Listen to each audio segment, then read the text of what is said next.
I never thought twice about the place, because that's exactly why I chose it. A grocery store parking lot. Well lit. Cameras everywhere.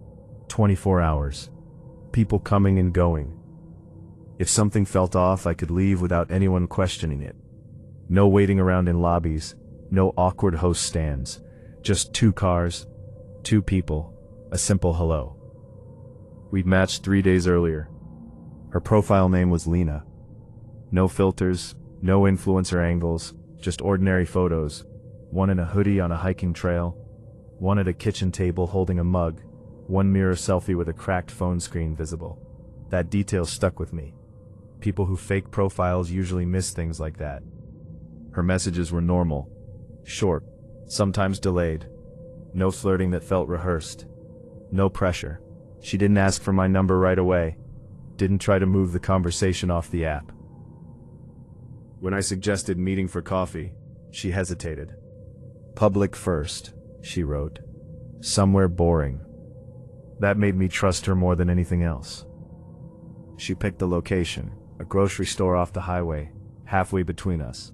Said we could grab coffee inside and talk, then decide what to do next. I got there early. It was a Tuesday night just after 8:30 p.m. The lot wasn't busy, but it wasn't empty either. A couple loading groceries, a man pushing carts back toward the store, headlights passing on the road beyond the trees. I parked under a light, engine off, phone in my hand. I messaged her. I'm here, black sedan near the entrance. No response. That wasn't unusual. I leaned back, watched people move through the lot, checked my mirrors without thinking about it.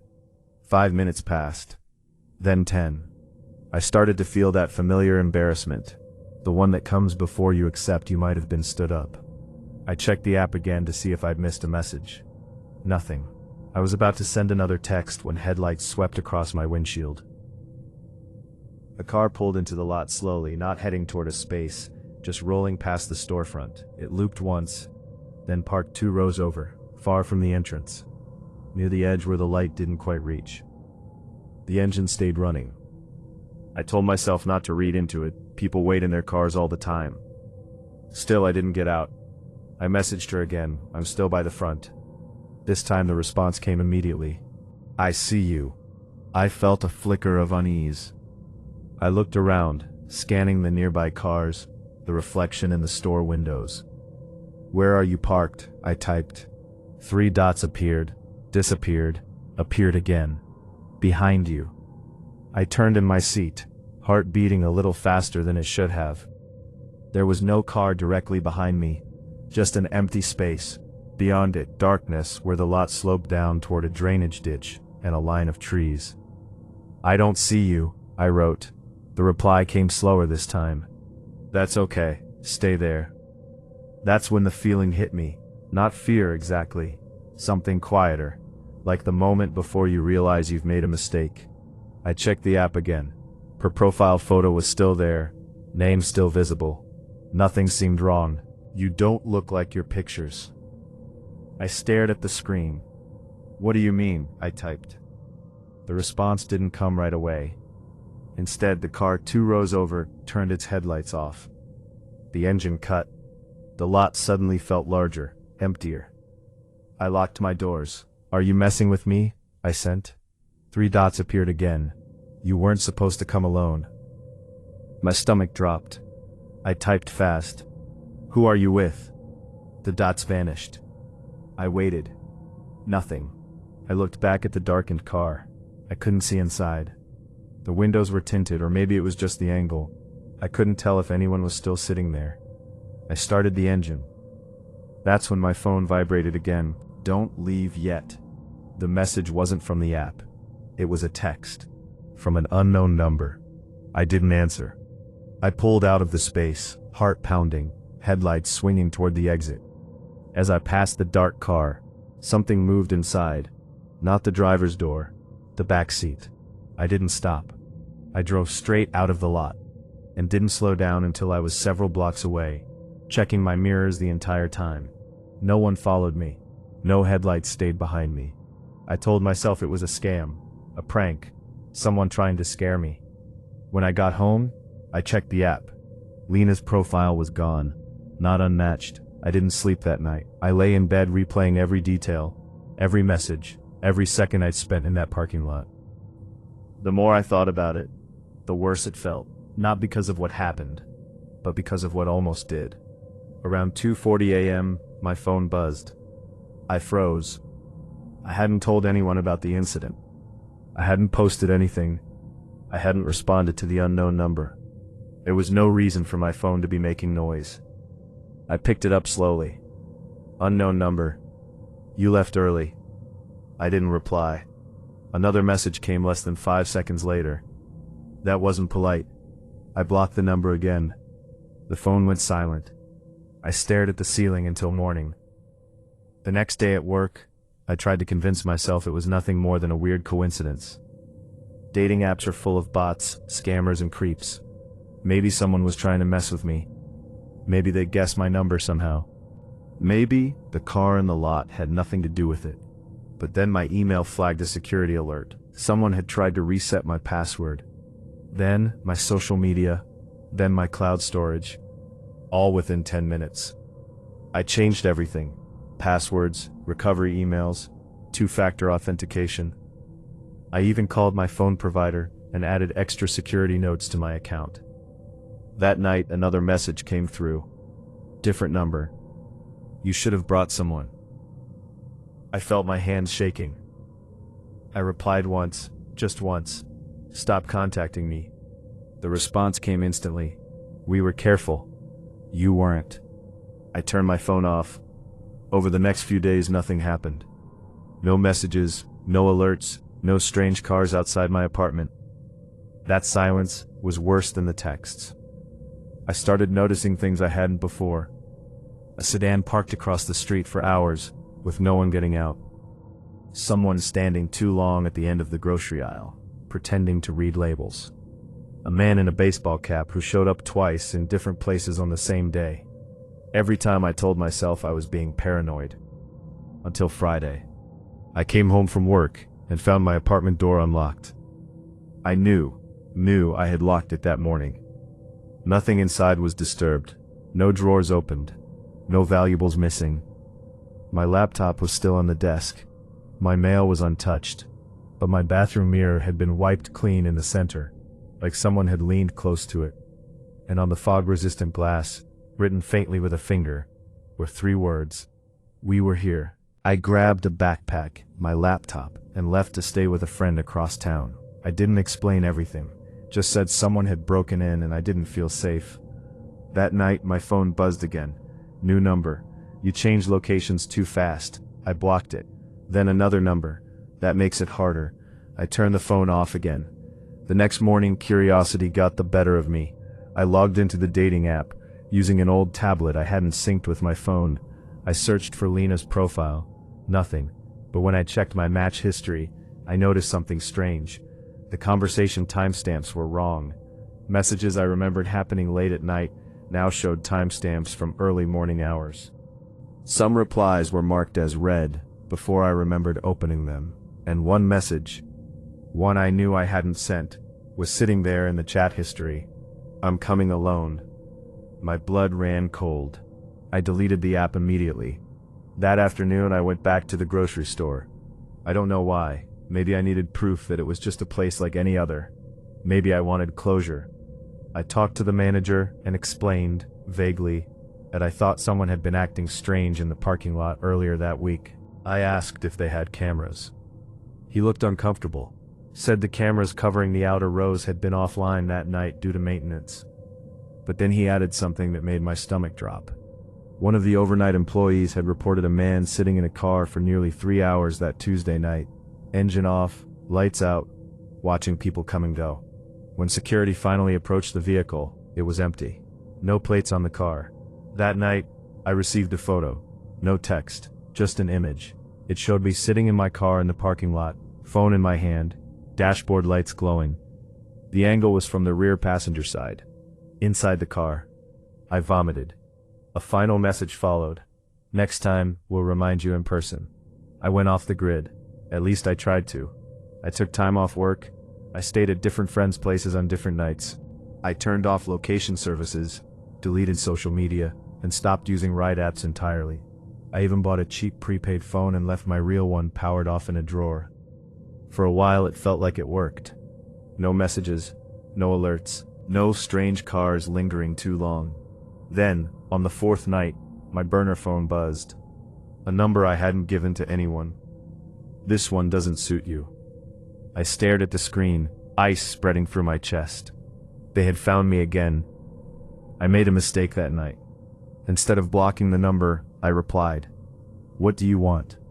The answer came slower than usual. "Completion. You interrupted the process." My hands shook as I typed. "What process?"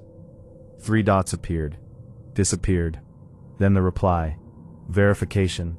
That word stuck with me. Verification of what? Or who? Over the next 2 days, the messages changed.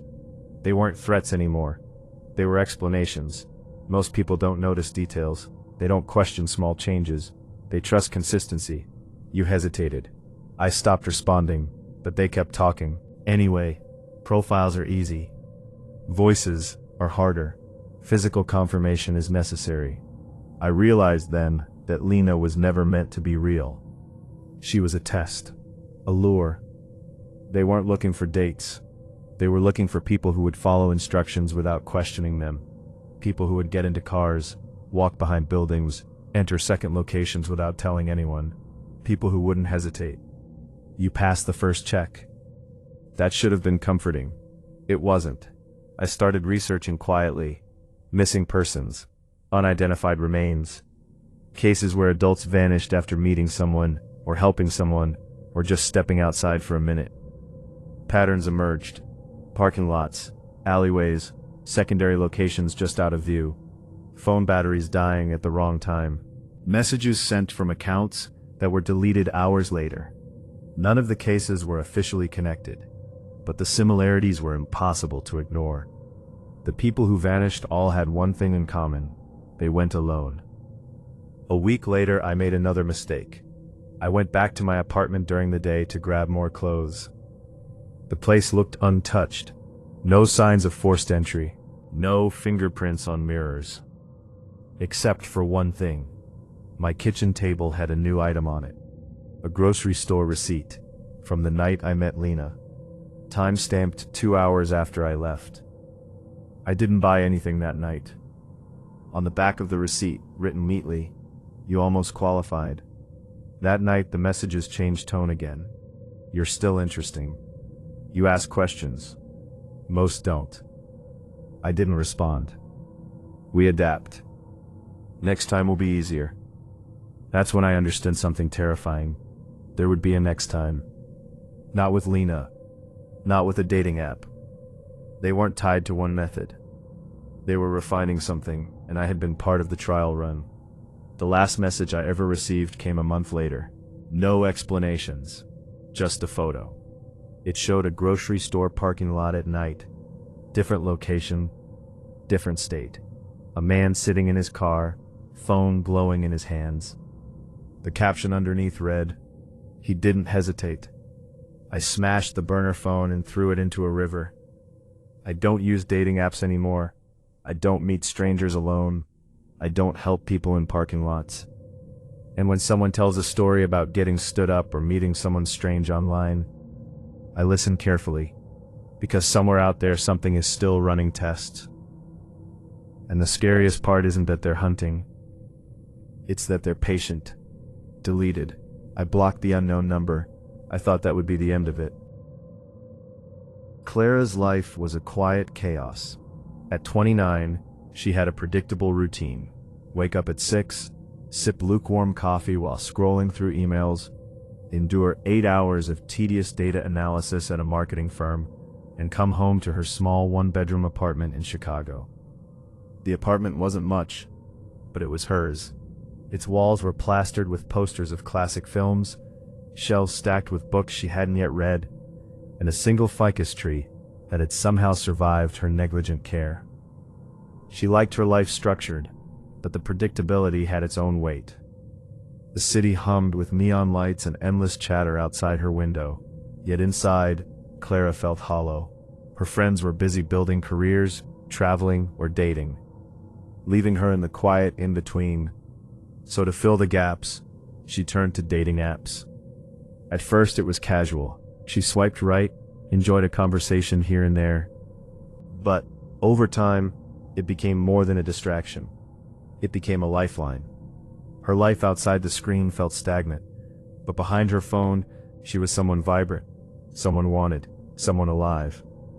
It was on a Thursday evening, under the dull glow of her kitchen light, that she saw him, Daniel. His profile picture was unassuming. A man in his late 20s, brown hair slightly messy, a soft smile, standing near a lakeside. Nothing flashy, nothing staged. Clara appreciated that. Their first messages were simple. "Hey, how's your day? Boring, you?" From there it spiraled into long conversations that stretched into hours. He was funny, quick-witted, and somehow intuitive. He asked about her day without prying too much, shared stories about mundane things that somehow felt exciting, and responded in a rhythm that made her feel understood. For the first time in months, Clara looked forward to someone's messages, not out of loneliness, but curiosity.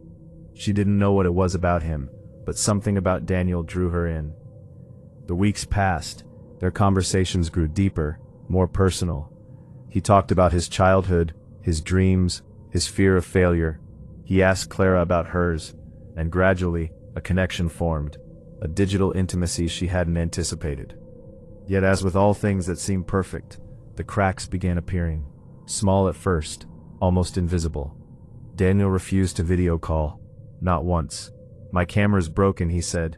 "Phone stolen last month," he explained. Clara didn't press. Maybe it was paranoia, maybe it was a quirk. But the more she got to know him, the more certain inconsistencies crept in. He claimed to work from home but never shared details about his city, his building, or even mundane things like a favorite cafe. Then came the first inappropriate request. "Could you send me a picture in that sweater? You looked amazing in it, in your last selfie." Clara paused. Something in the phrasing felt off. She replied firmly, "I'm not comfortable with that." He apologized immediately, smooth, charming. But within days, the request started again, always subtle, always escalating. The worst part was how normal it felt in between. The charm, the apologies, the flattery. It was a roller coaster she couldn't get off. Her friends noticed. "He doesn't even want to show his face?" Her roommate Jenna asked one night as they sat cross-legged on the couch, with half-empty wine glasses. "Nope," Clara replied, swiping through messages. His laptop camera's broken, and the phone got stolen. "A convenient coincidence," Jenna muttered. Clara brushed it off, telling herself he was genuine. She wanted him to be. And then finally, she made a decision that would change everything. She agreed to meet him. They agreed on a coffee shop in downtown Chicago, a place bustling enough to feel safe. Clara arrived 15 minutes early, dressed in her favorite coat, scarf tucked neatly around her neck. She chose a table by the window, scanning the crowd with a mixture of excitement and anxiety. Minutes ticked by, people came and went. The barista called orders. The smell of roasted coffee beans filled the air, and then he appeared. Not Daniel. A stranger. He had brown hair, too neat, a smile too practiced, eyes that darted around nervously. "Clara?" he asked. Her stomach sank. Something wasn't right. But before she could retreat, he launched into small talk, his voice familiar enough from the messages but not quite right. He wasn't smooth, not like she remembered from their calls. There was a tension in the way he moved, too precise, too rehearsed. They spoke for a short while, enough for Clara to feel the chill of wrongness, the unnameable unease, and then he excused himself for a phone call, glancing at his watch, and never returned. Clara left shortly after, her nerves frayed. She didn't tell anyone at first, embarrassed by her mistake. But in the days that followed, the oddity lingered. Then came the first threat, a message from Daniel. "You can't ignore me, I know where you are." Panic settled in. Clara immediately blocked the account, reported it to the app, but her heart refused to calm. The once safe digital world now felt like a trap. Despite the fear, Clara felt an inexplicable pull, the digital intimacy, the daily voice messages, the midnight calls. It was addictive. Daniel's messages shifted, from flattery to subtle guilt, then to manipulation. "Why won't you trust me? I'm lonely too, Clara. Do you even care about me?" She tried to set boundaries, but each time she resisted, he escalated, sulking, passive-aggressive texts, sometimes crying mid-call. Her friends noticed the change. They urged her to stop. "You're giving him too much power over you," Jenna said. "I know," Clara whispered, but every night she found herself checking her phone, hoping, fearing, addicted to his presence. Weeks passed, and Clara tried to convince herself that the worst was behind her.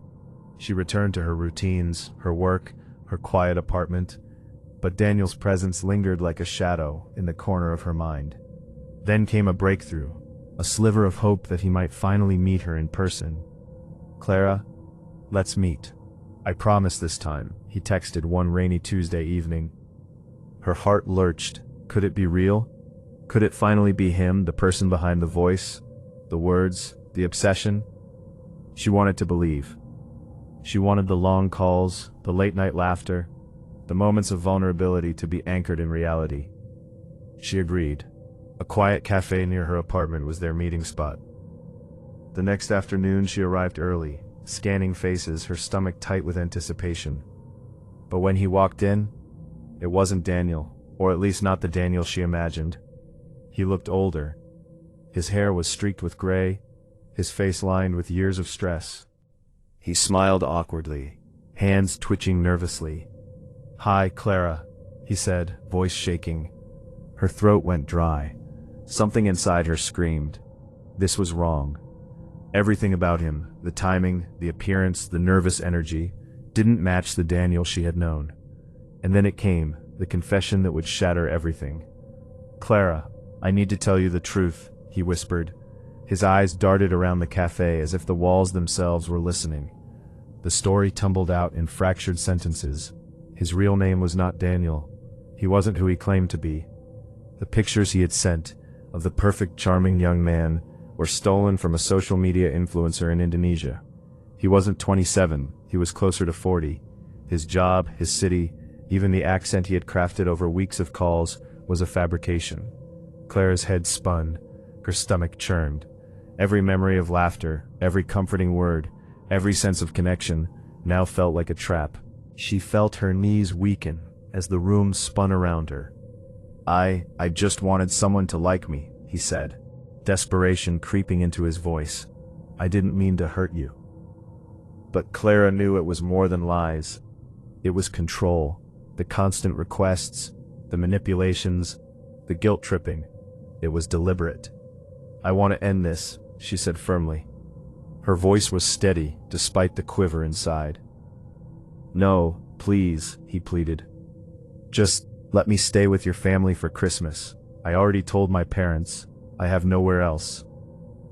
Her eyes widened. Her phone vibrated with notifications, messages that carried the weight of obsession and entitlement. She muted him. She blocked every account, every number, and for the first time in months, she exhaled. She was free. At least she thought she was. Months passed. Clara tried to rebuild her life. She focused on herself, reconnected with friends, and returned to hobbies she had abandoned. Life felt safe again.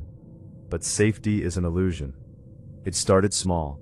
A black sedan parked outside her apartment for longer than seemed normal. Shadows flickering past her windows at night.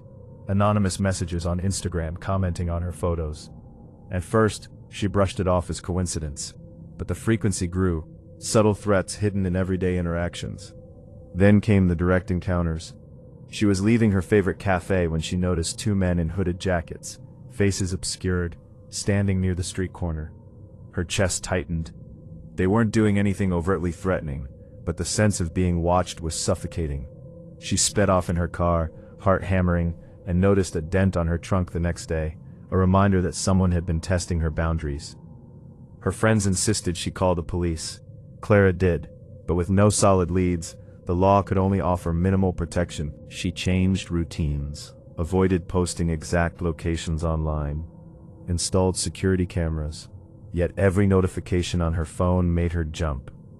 Every unfamiliar figure on the street made her scan her surroundings. And then came the final escalation. A package appeared on her doorstep, a carefully wrapped box containing photos of her, taken without her knowledge, images of her apartment, and one chilling note: "You can't hide." Clara froze. The reality hit her. The obsession hadn't ended. It had only evolved, grown smarter, more invasive. She realized Daniel, if it was really him or someone working for him, was no longer just an emotional predator. He was a physical threat. With her friend's help, Clara devised a plan. She reported everything to the police, shared security footage, documented every message and encounter. She also prepared an encounter. If Daniel tried to approach her again, she would be ready. And then, one night, as she returned from work, a shadow moved across the street. Her instincts screamed. She activated her phone's camera discreetly, recording the figure. 2 minutes later, the police arrived, tipped off by the alerts she had sent earlier. Daniel, or someone representing him, was caught trying to linger near her apartment. The legal system took over, issuing restraining orders and monitoring. Clara's life slowly returned to a semblance of normality. She still checked over her shoulder sometimes, felt that lingering anxiety, that awareness that someone had invaded her life in ways she could barely understand. But she also learned to reclaim her agency. She rebuilt her social media presence carefully, reconnecting with friends, and taking cautious steps back into dating. Every message, every call was met with awareness, skepticism, and self-respect. And though the nightmare left scars, emotional, psychological, and even physical, the terror became a lesson. Trust is earned, boundaries are sacred, and vigilance is life-saving. Even when the city slept, Clara knew the online world could be a dark place, but now she had tools, knowledge, and courage, and that made all the difference. Michael and I still followed each other. That fact didn't register right away, not consciously anyway. It sat in the back of my mind like an unchecked stove burner. Harmless until suddenly it wasn't. We hadn't spoken in months, not since I stopped replying, not since the excuses ran out, and silence became easier than confrontation. So when I posted a few Instagram stories that night, nothing dramatic, just a mirror selfie and a behind-the-scenes clip from a new cosplay I'd been working on, I didn't think twice. I didn't expect anything. The notification came 10 minutes later. Message request. Michael replied to your story. My stomach dropped so fast it felt physical, like I'd missed a step on a staircase. I didn't open it. I didn't even breathe for a second. I locked my phone and tossed it onto my bed, like the screen might burn me if I stared too long. Michael was supposed to be done, finished. A bad chapter I'd closed quietly and never reread. I told myself it was nothing. People message, old names resurface, the internet has a long memory. But then another notification came. Not spammy, just persistent. Every few hours, my phone would buzz, another message from Michael. I tried to ignore it. I made dinner, I put on background noise, I scrolled past the notifications without opening them. By midnight, the anxiety had settled into my chest like a weight. I convinced myself I needed to see what he wanted. Closure maybe, or proof that I was overreacting. So I opened the chat, and the moment I did, my entire body went cold, because sitting there, sent just minutes earlier, was a photo. Not a selfie, not a screenshot, a photo of the front of my house. My parents weren't home. I felt like the air was being sucked out of my lungs, one shallow breath at a time. The porch light was on in the picture. The angle was unmistakable. Taken from across the street. Taken recently. My fingers moved before my brain caught up. I locked every door, every window. I ran upstairs, slammed my bedroom door, locked it, and backed away like the wood might splinter at any second. Then I called the police. I don't remember exactly what I said, just that my voice shook so badly, I had to repeat my address twice. While the dispatcher kept me grounded, slow breathing, clear instructions, I heard it. Knocking. Not polite, not hesitant. Pounding. Then his voice, outside, yelling my name. Please, he shouted. Just open the door. We can talk. His voice wasn't angry. That was worse. It was desperate, unhinged, cracked in a way I'd never heard before. I crouched beside my bed, phone pressed to my ear, hand clamped over my mouth to stop myself from making a sound. The dispatcher told me officers were on the way. Stay inside. Don't come out. Stay on the line. The minutes stretched into something elastic and unreal. Then footsteps, shouting, commands, and finally, silence. They arrested him. When the officers knocked to check on me, I unlocked the door with shaking hands. One of them had a look on his face that made my knees feel weak. He was holding a knife, the officer said. I had to grip the door frame to stay upright. A knife. He came to my house with a knife. I never asked what he planned to do with it. I didn't want to know. I've never been a big dating app person. I messed around on Tinder in college. Nothing serious. After that, I was in a 4-year relationship that ended quietly and painfully. When I found myself single again, I realized something unsettling. I didn't know how to date anymore. I didn't know how to flirt. I didn't have game. So when my friend suggested Hinge, the serious app, I figured I'd give it a try. That's how I matched with Jenna. She was striking in a way that felt intentional but not fake. Short, dark hair, tan skin, gym photos that looked candid instead of posed. Our conversation flowed easily. No red flags, no rushed intimacy. After about 10 messages, she asked for my Instagram. I hate opening Hinge, she said. Would rather talk here. That didn't seem strange. I gave it to her. Moments later I got the follow request. @jenna.xaaa. She had around 2,000 followers, followed about 200 people. Only 2 posts, both mirror selfies. They had a lot of likes, all from guys.